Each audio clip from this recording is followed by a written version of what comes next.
with Diana, a special podcast on this Friday, February 28, 2018. Well, what I'd like to do with this podcast is just get into some topics we weren't able to discuss yesterday. Normally, we like to discuss a little bit about STEM and STEAM and some other issues. We'll cut short, but we will have a full broadcast coming up this Thursday.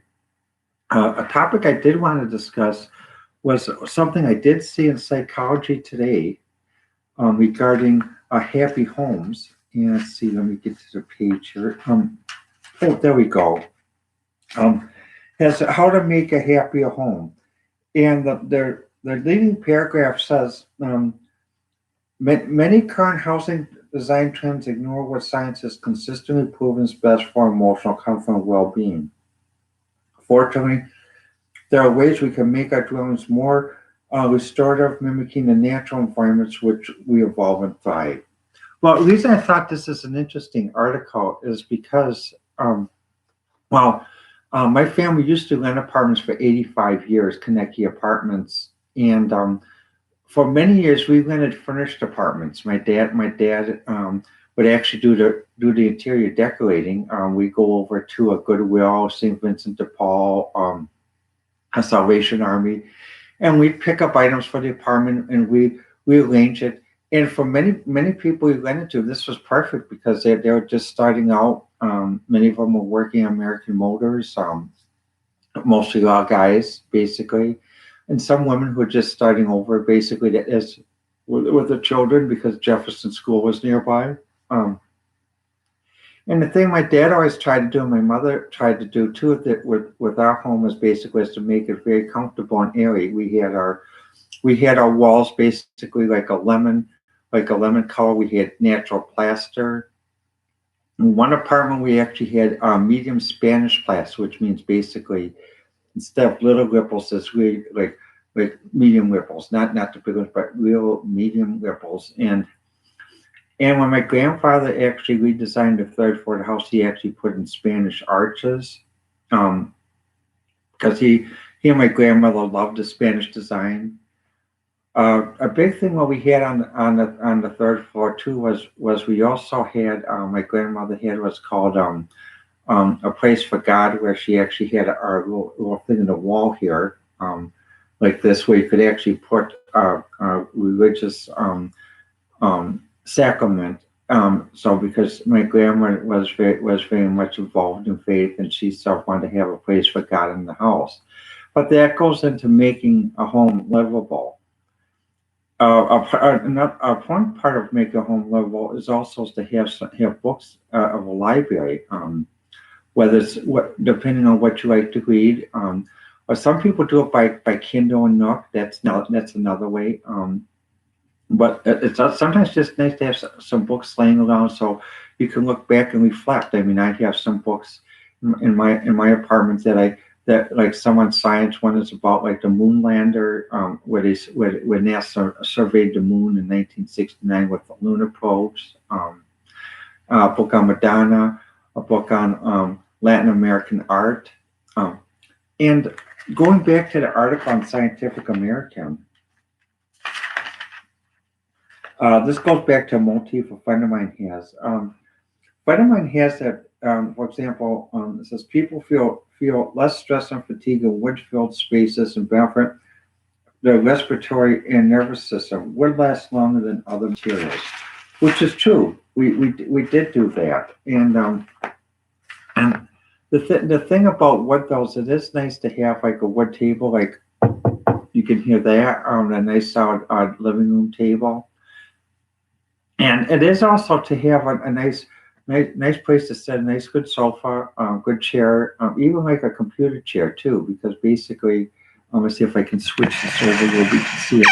You can see the computer chair, that right there. That helps too, because when you do things, it does make it better for your back, and your posture, primarily your posture, because the thing about this is that we do have to consider our posture and also and the space.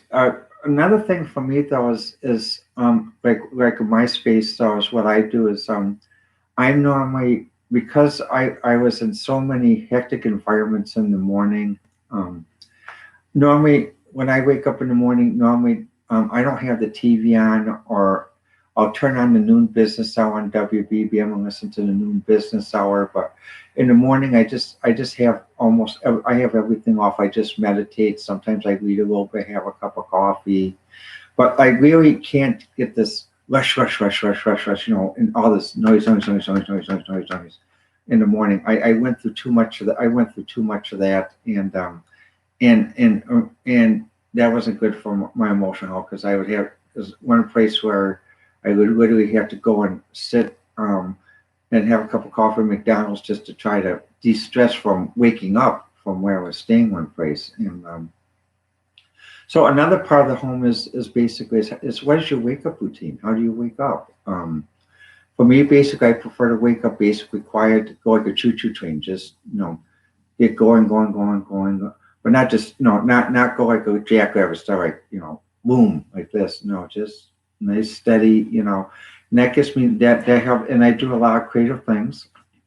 Also, for me, basically, I'm used to working with what some people would call basically a split shift, because when I did work with SCS as associate vice president and chairman of emergency management, as many business reporters know and other people who work in international business know, you sometimes make 2 a.m. phone calls from the Midwest to talk with clients in Europe, and up there in Finland, you make a conference call at I think about 11 o'clock at night, and the reason why you do that is because for example, let's just go to European example. Okay, you make a business call at 2 a.m. in the morning. Okay, you make it 2 a.m. in the morning.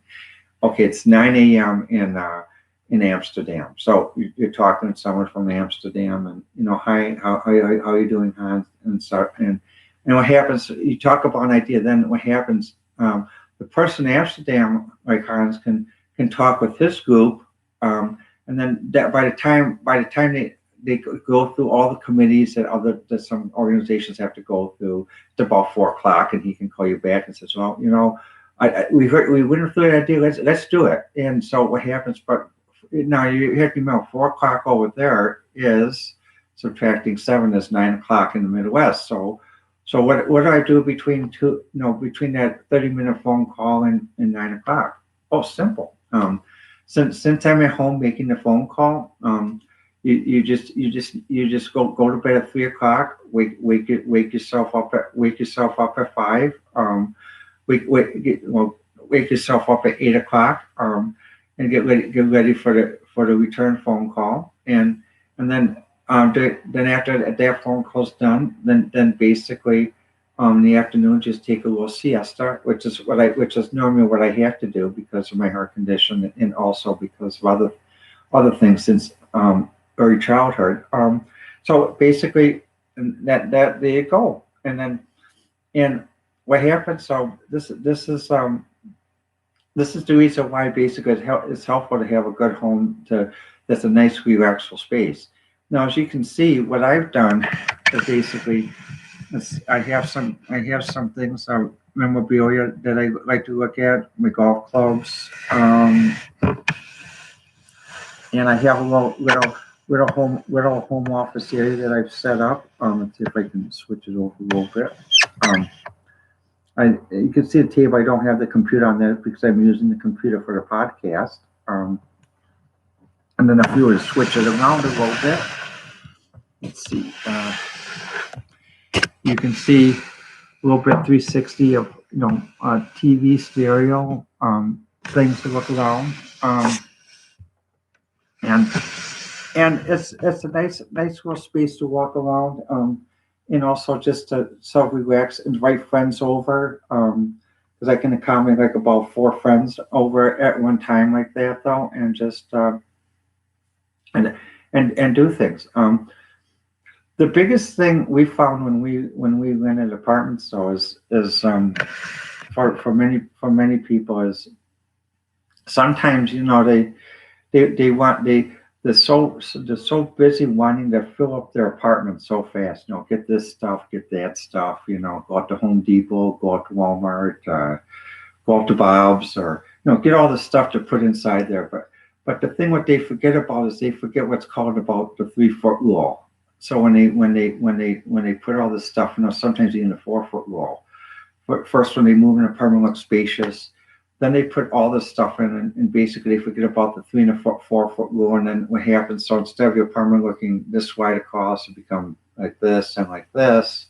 And sometimes there's the thing about minimalism where less is more. I mean, that's because the thing is having a visual eyesight, like I can look out across to the post office and see see what's nice outside. There's a tree outside. You can see the squirrels running around and hear the birds in the morning.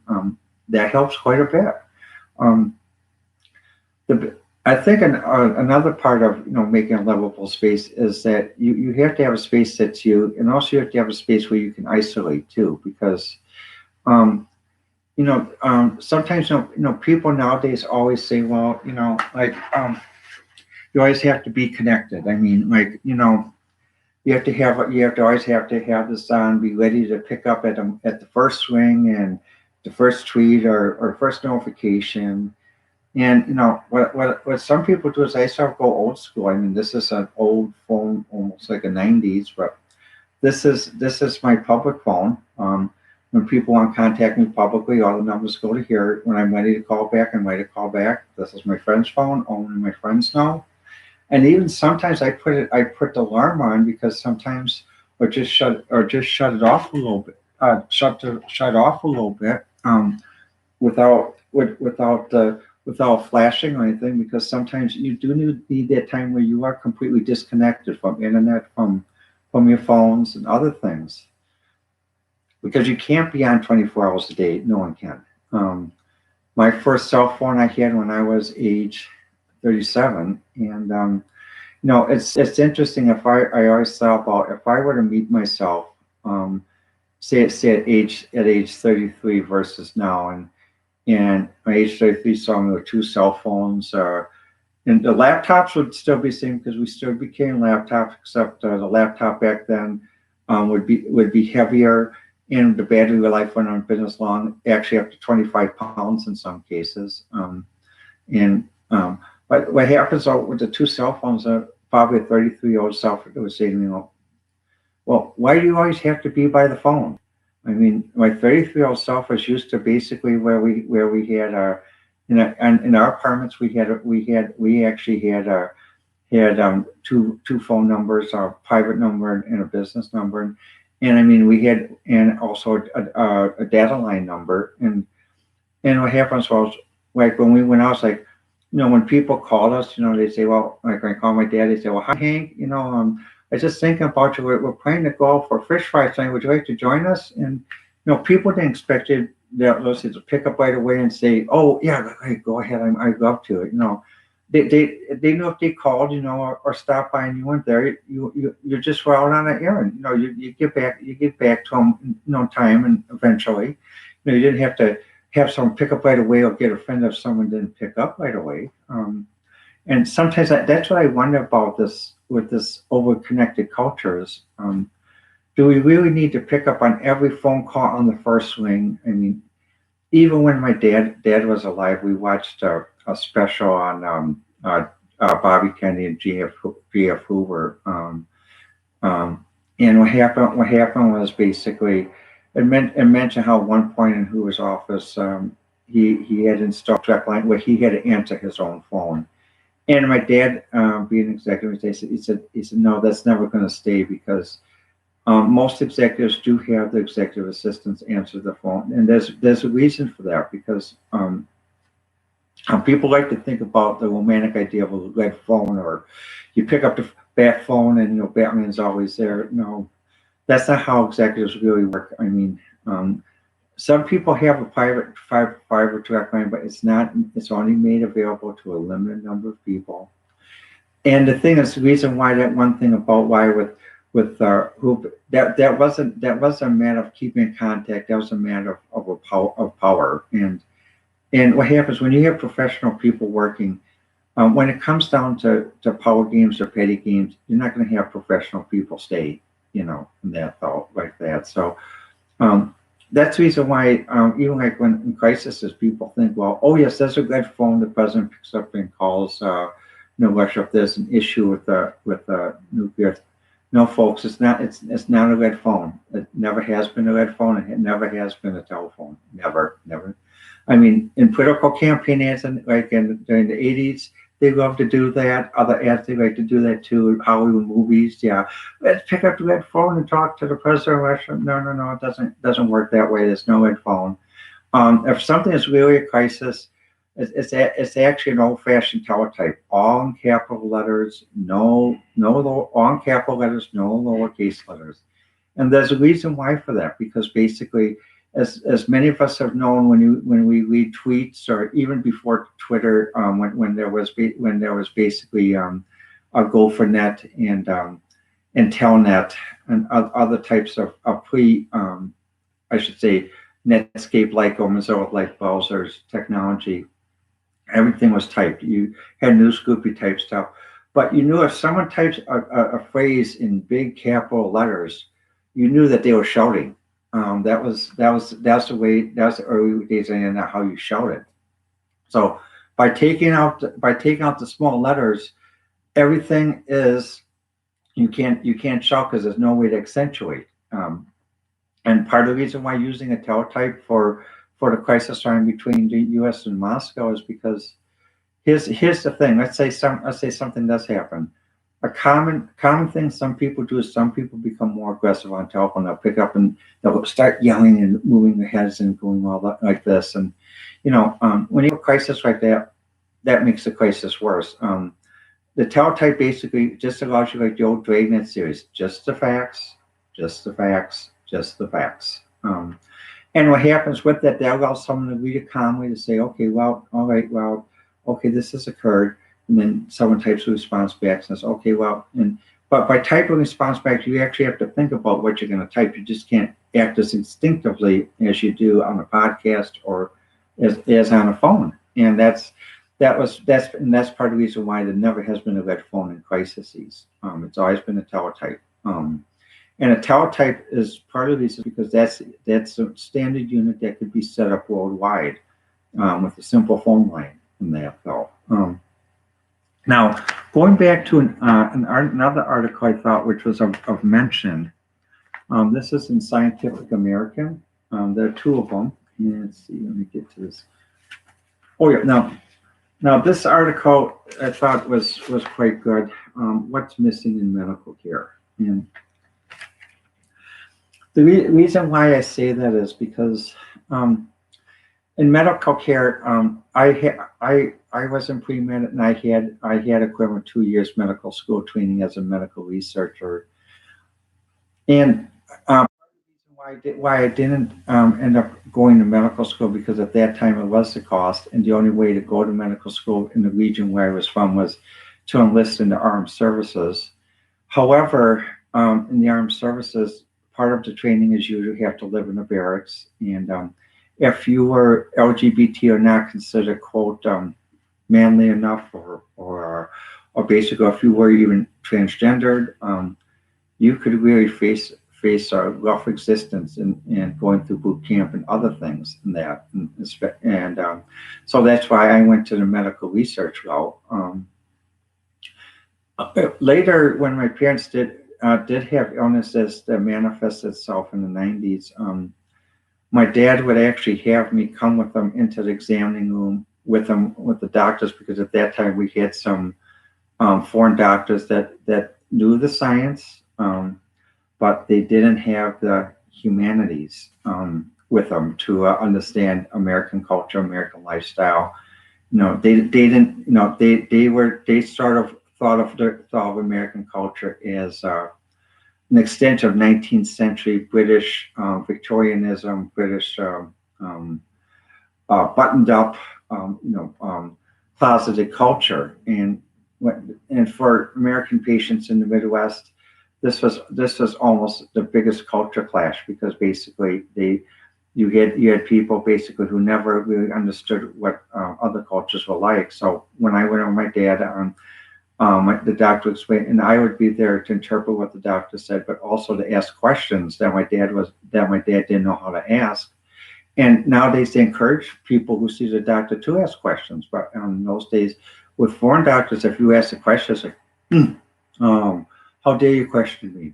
I went to medical school in the Caribbean, blah, blah, blah. Sorry, friend, but questioning is part of the process. You're supposed to be able to question people. I mean, that's part of the treatment.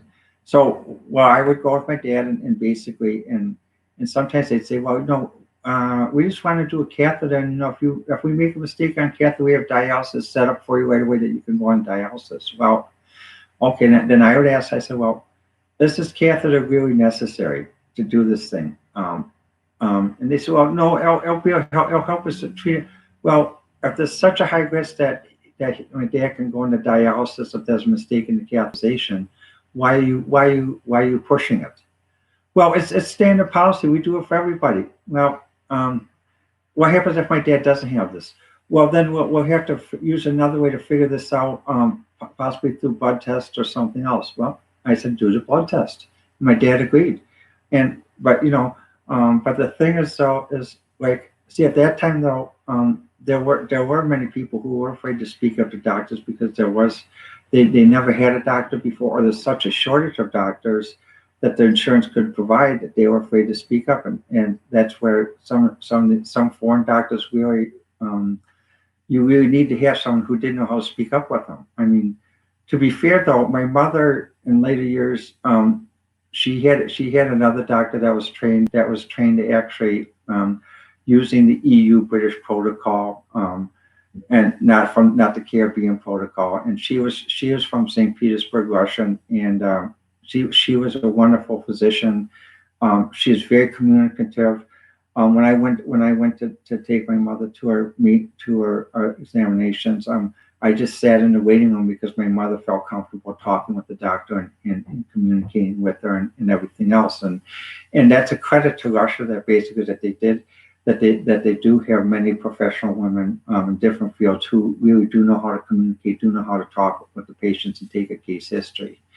Again, two different examples I cited, but does go back to this article about medical skills that students do need to know, social factors, because some people think, especially foreign doctors that come to the U.S. though, they think basically someone living in the U.S., you haven't made, you don't have a problem, you don't have this, you don't have that, you compared to their country where, like, if they're from Pakistan or India, where you have mass overpopulation and mass crowding, it's a heaven. But it's not easy growing up being an American either. I mean, basically, we have our issues, and we've gone through bullying in elementary school, sometimes just as vicious as what the British schools do, like that though. And I had a friend, who was actually, a British Indian.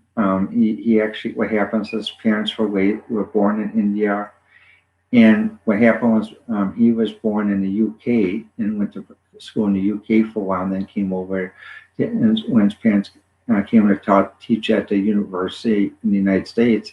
But he still remembers some of the early years of his UK education with the bullying in the British schools, and it did give a burr to him, because sometimes we did have some issues at times like that, and I had to tell him, look, you're not in the UK where you don't have to do that, and it still caused that guard. So basically, each culture has its own social factors, is what I'm trying to say. And I'm glad with this Scientific American article that they did out at medical school. It does have to teach social factors, because just to give you a big example of social factors, though, in the United States, diabetes is a big thing, and people who are told to have diabetes, it's like, you are not eating right, you do not eat the right types of foods.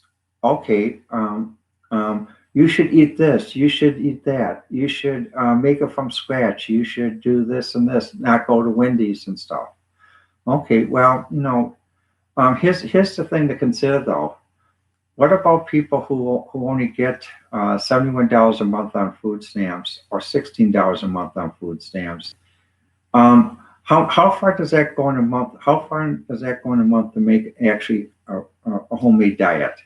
And then if you're a single person, to make a homemade salad for being a single person, that when you buy a package of salad of spinach or salad greens, they come in a big package like this. Okay, well, this big package, let's say, well, based on this big package, to eat it before it spoils, you're going to have to eat that. You're going to have to eat this big thing of spinach 7 days a week, and you're going to have. And what happens? So, what happens? What happens if you're a person like me, where my family, we ate 5 times a day because when my mother had an ulcer, she could only eat small meals. Well, then you can end up with a lot of leftovers. How many people really eat the leftovers? How many people really? I think socially and consciously, that's why I go to Wendy's for lunch, and get like a $1 hamburger, complimentary senior coffee, and then I have the keychain to get the Frosty at 600 calories, and then later at night about 8 o'clock, I'll make like a sandwich or something, or something light, and that does it for me. And then middle of the night I may have a snack like cereal with a glass of milk or something. The thing is, so with current medical school practices, they they'll have someone meet with a dietitian. They'll say, well, you have to eat this, this, and this, and this. But what happens, what the dietitian doesn't consider, or even the doctors don't consider, is what's your food budget for the month? I mean, basically, like for example, there are many people out near the end of the month that are coasting because basically, they really don't have, many people in the U.S. have a negative savings and they coast towards it. So when you're coasting, you really can't afford to go out to the store and pick up, all the greens and other stuff. And also what happens if you go down to the food bank, what does the food bank give you? Well, food bank sometimes gives you inspired cans of corn. This is like 216, 215. I've tried to eat that. I got very sick on it. That's why I only buy stuff from the grocery store. I try to avoid the church food banks.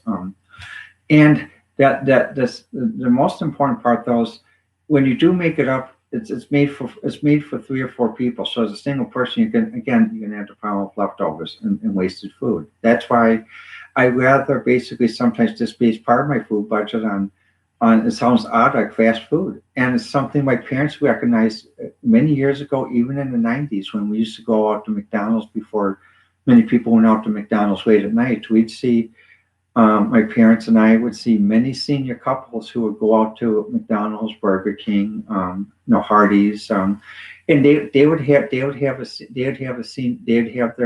dinner there, because part of the reason is because it's prepared by people who are professional food preparers. It's fresh ingredients and also no waste, and it's the right portion for them, and that's how, and it does save them money, because basically, like for example, like with my dollar lunch at Wendy's. Now, if I were to make the lunch at home, just doing it as a dietitian, say diabetic lunch, it costs me $4 a day to make lunch at home. Multiplied it by 30 days, that's $120. I have $71 in food stamps. That's a $49 deficit. Go to Wendy's, $1 a day. That's $30 a month.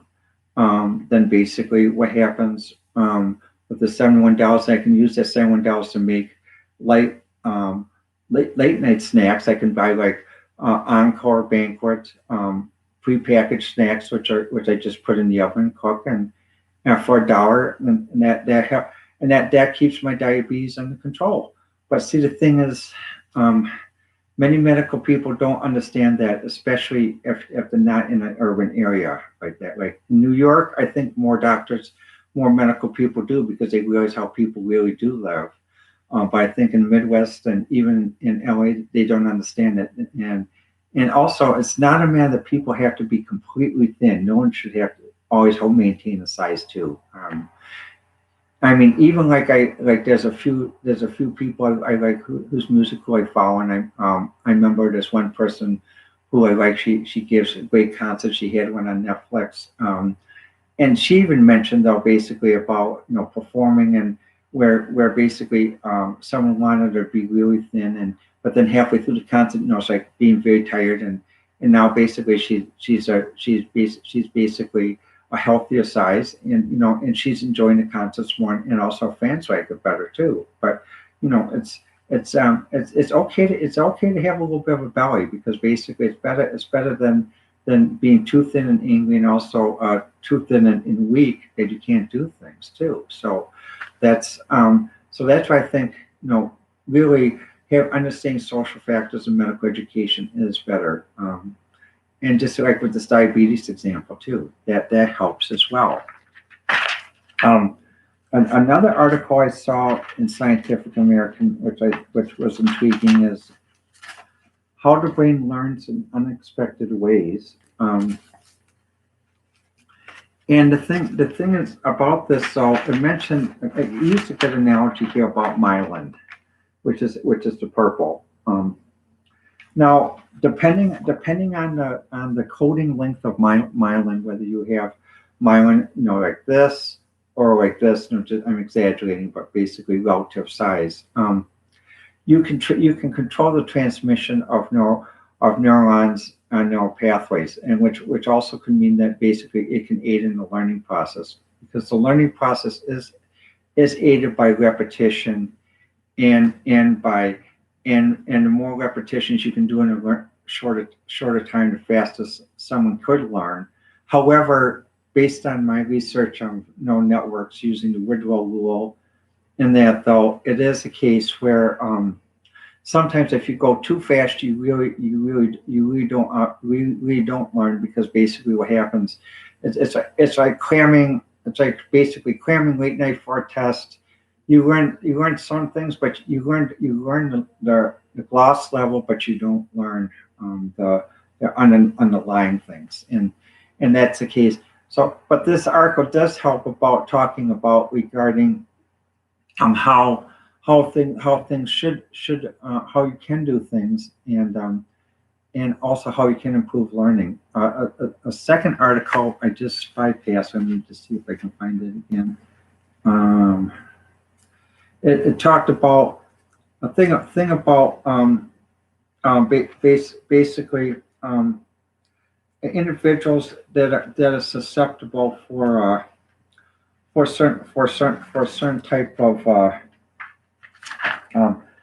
or certain type of disease. For example, this is the article here. This is a brief discussion, but what the brief discussion is about is that basically when people with a certain condition, they can't make a fully functional protein. So what happens? What one method they did find is that basically, since the protein, reason protein isn't fully functional is part of their DNA is pre-cut too soon, so it makes just part of a protein. Instead of making a protein like this, it makes something like that. And so by basically injecting a fluid that inhibits the pre-cutting of this protein, it allows it to make a full protein, and also injecting what's called antisense DNA. Antisense DNA is DNA that used to be considered basically just bulk. No, it's just there for structure, just to hold the DNA together and make it so goes through the RNA and transcribes. But now they're finding now antisense DNA actually has other purposes too, and this antisense DNA actually some of it contains the missing link that can be attached to the missing part of protein, missing part of the RNA to make the protein as it goes through the mitochondria, and that so. When you think about it, it's almost like what I always used to think of DNA. I used to think of DNA like the old tape drive computers, because when I started, we used tape drives, and we used paper tape, which was like this. You had punch holes in it, and we went through and so I always saw DNA that way, or like film, or another way it's like film.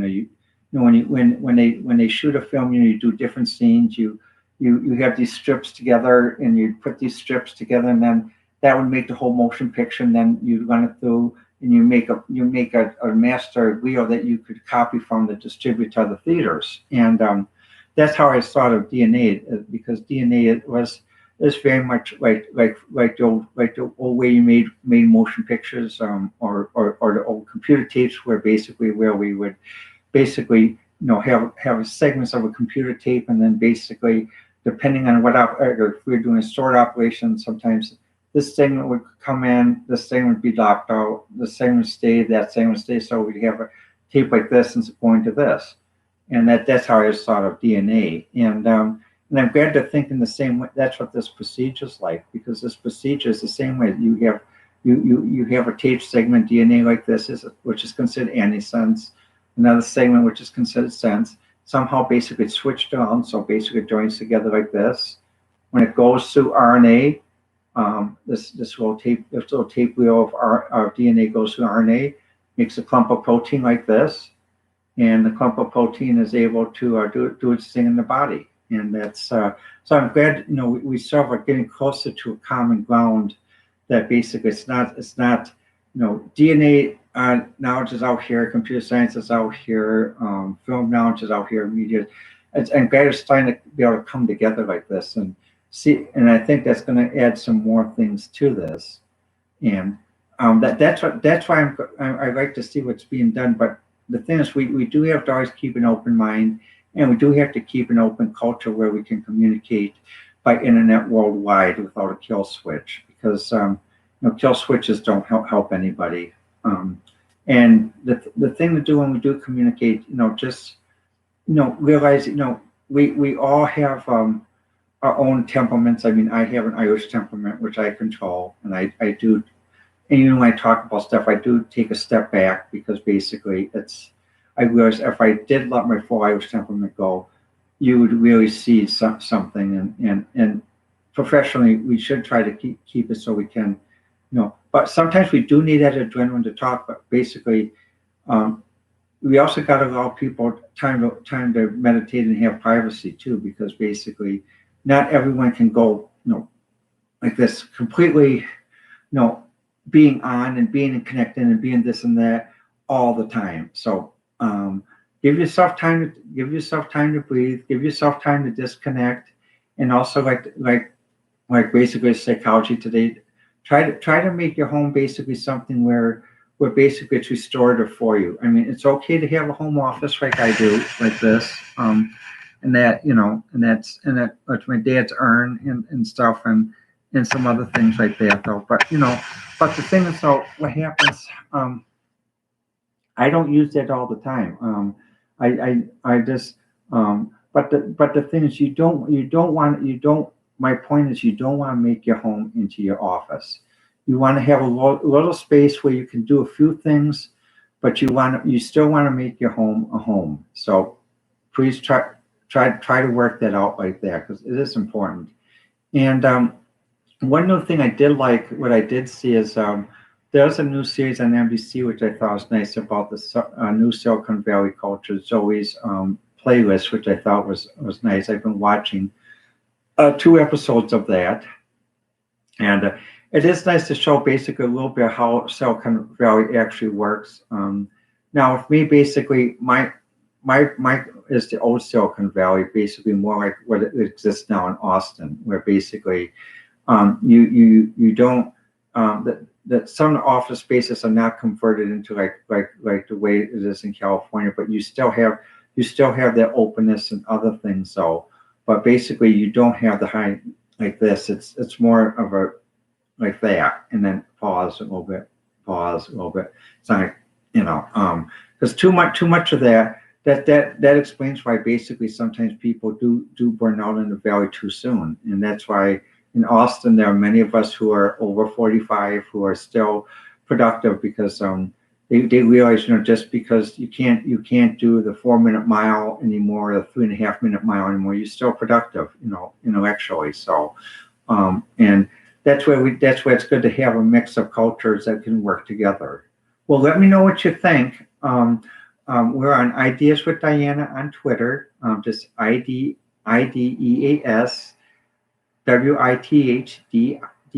WITHDDIANA on Twitter. And on Facebook, if you want to reach me personally on Facebook, just Diana K, Diana, and then KAY.2017. And our next podcast is going to be coming up this Thursday, which will include Ron and Nikita. Matt will be back in future podcasts. So let us know what you think, and give yourself time to sort of slow down each day. This has been Ideas with Diana, and I hope to hear from you soon.